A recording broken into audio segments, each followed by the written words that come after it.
we harvest in January in Central Florida. Let's see. Strawberries getting nice. Here is a peas. Carrots, it's too early. You won't be able to get carrots. Again, strawberry. Very cool deal. Greens, look at this one. Is giant leaves. And this is a salad. Cilantro is already flowering because they are way too fast to flower. I have some mustards here. Still starting some cucumbers. Okay, you can expect kohlrabi. Garlic and onions. Here is garlic. No garlic, radish actually. You won't be able to see, it's a huge one and it's going to seeds. I harvested peppers from another plant actually. This one coming again.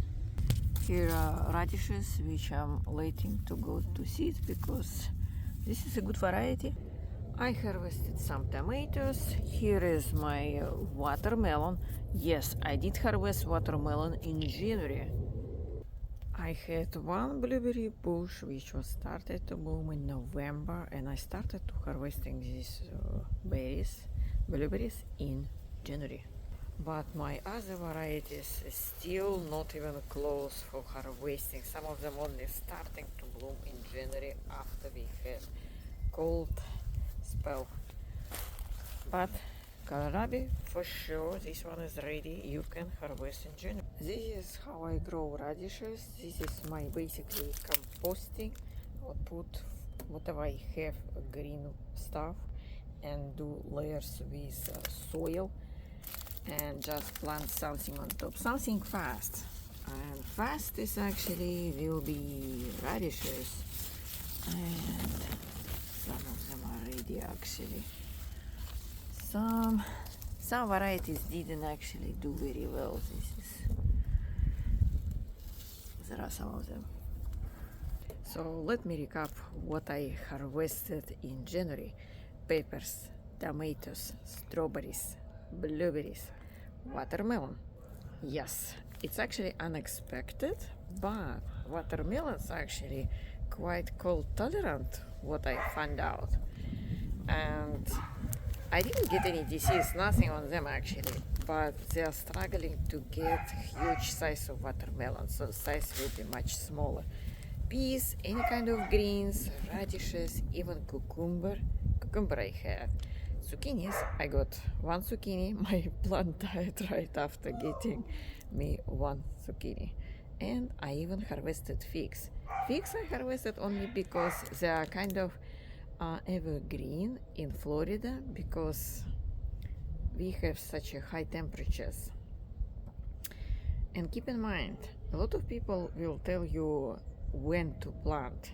I don't want to tell you when to plant because we have such unpredictable weather here in Florida, and sometimes you can get crop in November, December only because we had such a warm temperature in December and November. That's the reason I had all this warm crop like figs, cucumber and watermelon. On top of that, my watermelon plant still alive compared to cucumber plant or zucchini plant. They dead by watermelon apparently kind of cold-hearted. So I'm planting a lot of watermelons, and I think it's a good one because I don't see any disease actually. I didn't see anything. I didn't see any cracking issues by the way on watermelon despite having a lot of heavy rain.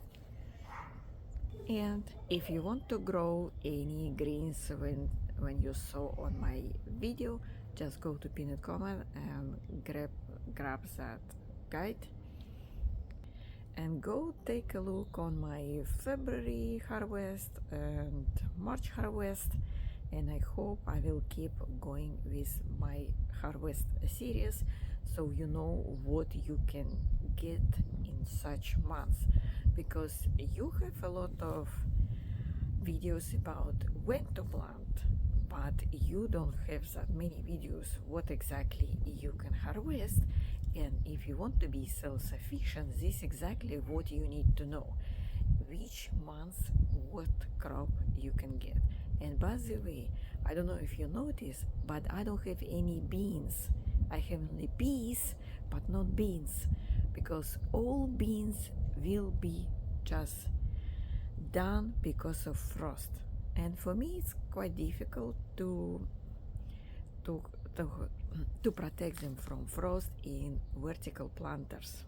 I didn't do anything on vertical planters, and everything survived freezing temperature.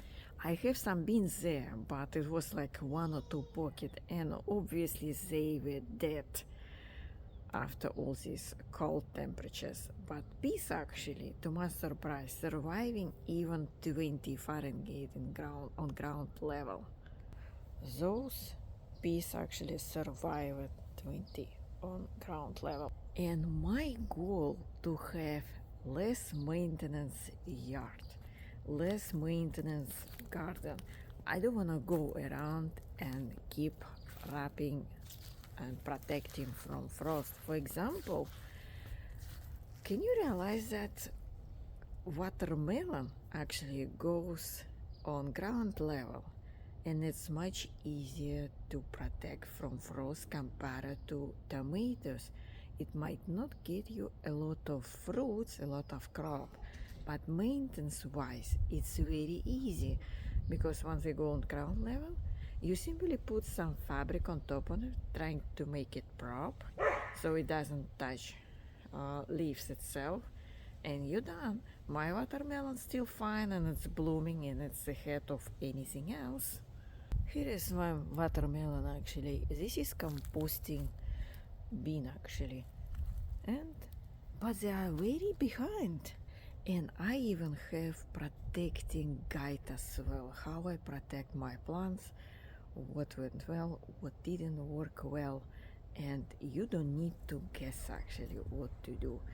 But the goal for winter garden, especially if you're north or central Florida, is to make sure you don't plant very sensitive plants, because some greens will be just dead, and you don't want to go around and protect them, because literally central Florida had six freezes actually. That's way too much. So go and see my February harvest and March harvest.